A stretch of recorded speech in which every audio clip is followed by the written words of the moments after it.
Assalamualaikum warahmatullahi wabarakatuh.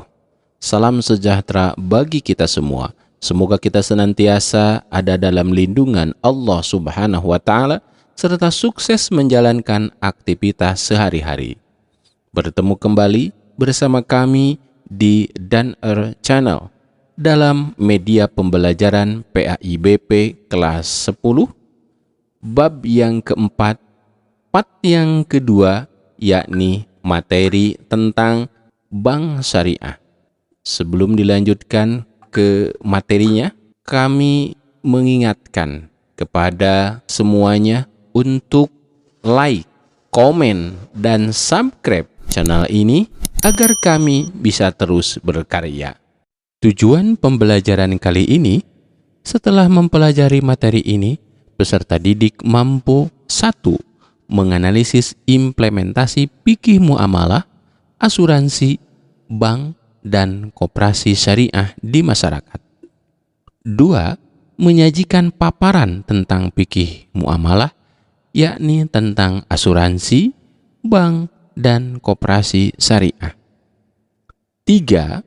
Meyakini bahwa ketentuan fikih muamalah adalah ajaran agama.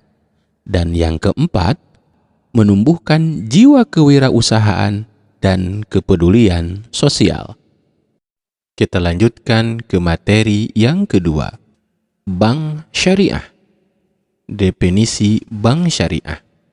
Bank berasal dari bahasa Perancis dari kata banque dan bahasa Itali dari kata banco, yang artinya adalah peti, bangku, atau lemari. Lemari atau peti merupakan simbol untuk menjelaskan fungsi dari bank umum, yaitu 1. Tempat yang aman untuk menitipkan uang. 2. Penyedia alat pembayaran untuk pembelian barang maupun jasa. Adapun menurut Undang-Undang Nomor 21 Tahun 2008 tentang Perbankan Syariah, definisi bank syariah adalah bank yang menjalankan kegiatan usahanya berdasarkan prinsip syariah, yang terdiri dari bank umum syariah dan bank rakyat syariah.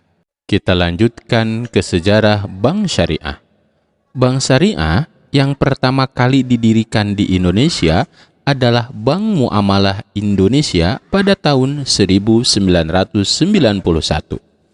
Inisiatif pendirian bank syariah ini dimulai sejak tahun 1990 ketika Majelis Ulama Indonesia atau MUI membentuk kelompok kerja untuk mendirikan Bank Islam di Indonesia. MUI menyelenggarakan lokakarya tentang bunga bank dan perbankan di Cisarua, Bogor, Jawa Barat pada tanggal 18 sampai dengan 20 Agustus tahun 1990. Dasar hukum perbankan syariah. Sesuai dengan perkembangannya, pada tahun 1998, Undang-Undang Nomor 7 Tahun 1992 tentang perbankan ini diamandemen dengan Undang-Undang Nomor 10 Tahun 1998. Berbeda dengan undang-undang sebelumnya, pada Undang-Undang Nomor 10 Tahun 1998 ini mengatur secara jelas bahwa baik bank umum maupun bank perkreditan rakyat atau BPR dapat beroperasi dan melakukan pembiayaan berdasarkan prinsip syariah. Adapun yang dimaksud dengan prinsip syariah adalah perjanjian yang dilandaskan pada hukum Islam antara bank dan pihak lain untuk menyimpan dana atau pembiayaan dalam bentuk kegiatan usaha atau transaksi lainnya yang dinyatakan sesuai syariah. Kegiatan usaha atau transaksi lain tersebut antara lain: 1. Pembiayaan dengan prinsip bagi hasil atau mudorobah. 2. Pembiayaan dengan prinsip penyertaan modal atau musyarakah. 3. Prinsip jual beli barang untuk memperoleh keuntungan atau murabahah. Yang keempat, pembiayaan barang modal dengan sewa murni atau ijaroh. Yang kelima, pemindahan hak milik barang yang disewa dari pihak bank kepada pihak lain atau ijaroh wa iktina. Undang-Undang Nomor 10 Tahun 1998 ini yang kemudian menjadi landasan hukum operasional perbankan syariah, sehingga keberadaannya semakin kuat dan jumlah bank syariah pun meningkat secara signifikan dari tahun ke tahun.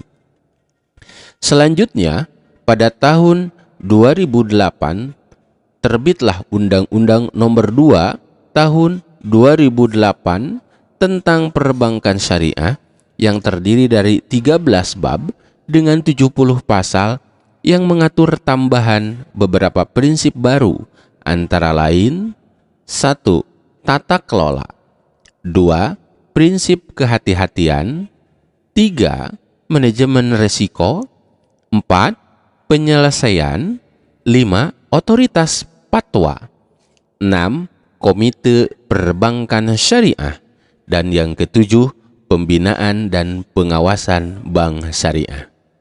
Kegiatan dan usaha bank syariah. Kegiatan dan usaha bank syariah tidak jauh berbeda dengan bank konvensional. Namun, terdapat perbedaan yang prinsipil antara keduanya, yaitu transaksi yang mengandung riba pada bank konvensional diupayakan untuk ditiadakan dalam bank syariah. Adapun 3 kegiatan utama bank syariah adalah 1. Penghimpunan dana.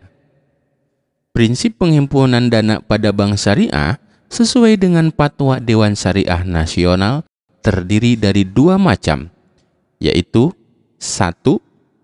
Penghimpunan dana dengan prinsip wadiah. Wadiah adalah titipan dari satu pihak ke pihak yang lain, baik sebagai individu maupun atas nama badan hukum, yang harus dijaga dan dikembalikan oleh penerima titipan kapanpun pihak yang menitipkan hendak mengambilnya. Wadiah terdiri dari 2 macam, yaitu 1. Wadiah yad domanah, yaitu titipan yang selama belum dikembalikan kepada pihak yang menitipkan boleh dimanfaatkan oleh pihak penerima titipan. 2. Wadiah yad amanah, yaitu pihak yang menerima titipan tersebut tidak boleh mengambil manfaat atas barang yang dititipkan tersebut sampai pihak yang menitipkan mengambilnya sendiri. Dan prinsip wadiah yang lazim dipergunakan oleh bank syariah adalah wadiah yad domanah, yaitu kegiatan penghimpunan dana dari masyarakat dalam bentuk giro dan tabungan. 2. Penghimpunan dana dengan prinsip mudorobah. Mudorobah adalah perjanjian kerjasama atas sebuah usaha di mana pihak pertama bertindak sebagai penyedia dana atau sohibul mal, dan pihak kedua bertanggung jawab untuk mengelola usaha atau mudorib. Mudorobah terbagi menjadi 3 macam. 1. Mudorobah mutlakoh, yaitu sistem mudorobah yang memberikan kuasa penuh kepada pengelola untuk menjaga usahanya tanpa batasan apapun yang berkaitan dengan usaha tersebut. 2. Mudorobah muqayyadah, yaitu sistem mudorobah di mana pemilik dana memberikan batasan kepada mudorib dalam pengelolaan dana berupa jenis usaha apapun yang dijalankan, tempat, pemasok, maupun target konsumennya. 3. Mudorobah musyatarokah, yaitu sistem mudorobah di mana pihak pengelola dana menyertakan modalnya dalam kerjasama investasi. Kegiatan utama bank syariah yang kedua adalah penyaluran dana. Berbeda dengan bank konvensional yang menyalurkan dana kepada masyarakat dalam bentuk pinjaman atau hutang yang disertai bunga, maka Bank Syariah menyalurkan dana kepada masyarakat dalam bentuk sebagai berikut. 1. Jual beli. Dalam kegiatan jual beli yang dilakukan oleh Bank Syariah terdapat 3 skema, yaitu A. Jual beli dengan skema murabahah, yaitu penjual menyampaikan harga perolehan suatu barang dan menyepakati keuntungan yang akan diambil bersama dengan pembeli. Dalam hal ini, Bank Syariah bertindak sebagai penjual dan nasabah bertindak sebagai pembeli. B. Jual beli dengan skema salam, yaitu jual beli di mana seorang nasabah akan melakukan pelunasan pembayaran terhadap harga yang disepakati terlebih dahulu sebelum harga diterima. C. Jual beli dengan skema istisna, yaitu jual beli yang dilakukan berdasarkan pada pemberian tugas dari pembeli kepada penjual yang juga produsen untuk menyediakan barang atau produk sesuai dengan kualifikasi yang disyaratkan pembeli dan menjualnya kembali dengan harga yang disepakati. 2. Investasi. Investasi yang dilakukan oleh Bank Syariah dengan 2 skema, yaitu A. Mudharabah, yaitu perjanjian kerjasama antara pemilik modal dengan seorang pekerja untuk mengelola uang dari pemilik modal dalam kegiatan bisnis tertentu dengan kesepakatan apabila mendapat keuntungan maka dilakukan bagi hasil. Namun, apabila menderita kerugian maka hanya ditanggung oleh pemilik modal. B. Musyarakah, yaitu perjanjian kerjasama investasi antara 2 pihak atau lebih untuk menjalankan sebuah usaha yang halal dan produktif dengan kesepakatan apabila mendapatkan keuntungan maka akan dibagi berdasarkan persentase investasi yang ditanamkan, dan apabila menderita kerugian maka akan ditanggung bersama secara proporsional. 3. Sewa-menyewa. Dalam melakukan kegiatan sewa-menyewa ini, Bank Syariah pun memiliki 2 skema. A.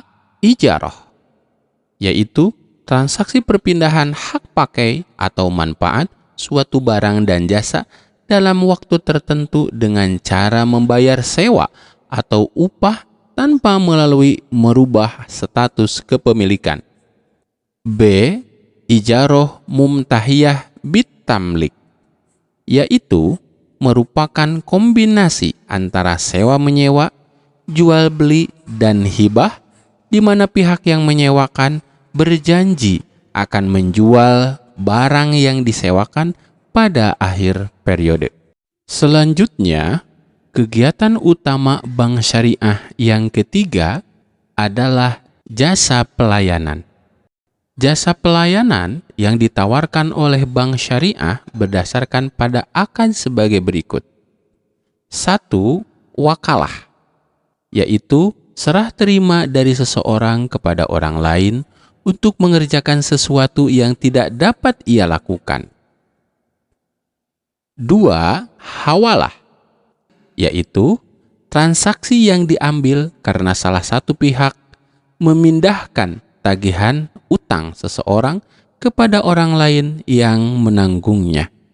3. Kafalah, yaitu pemberian jaminan yang dilakukan oleh pihak pertama kepada pihak kedua, di mana pihak pertama bertanggung jawab kembali atas pembayaran suatu barang yang menjadi hak pihak kedua. Selanjutnya, yang keempat, gadai, yaitu menahan aset atau harta nasabah sebagai anggunan atau jaminan tambahan pada pinjaman yang diberikan. Hikmah dan manfaat Bank Syariah. 1. Terhindar dari riba, karena bagaimanapun hukum riba adalah haram, sehingga dengan bertransaksi di Bank Syariah akan terhindar dari perbuatan yang haram. 2. Transaksi keuangan yang dilakukan berdasarkan pada syariat Islam. 3. Keuntungan diperhitungkan berdasarkan bagi hasil. 4. Sistem bagi hasil lebih rendah dan transparan. 5. Memberikan saldo tabungan yang rendah. 6. Dana nasabah dipergunakan sesuai syariah. 7. Penabung adalah mitra bank syariah. 8. Dijamin oleh lembaga penjaminan simpanan atau LPS. Dan yang ke-9, dana ditunjukkan untuk kemaslahatan umat. Demikian materi pembelajaran kali ini. Insya Allah kita akan melanjutkan kembali di fat yang ketiga, yakni materi tentang koperasi syariah.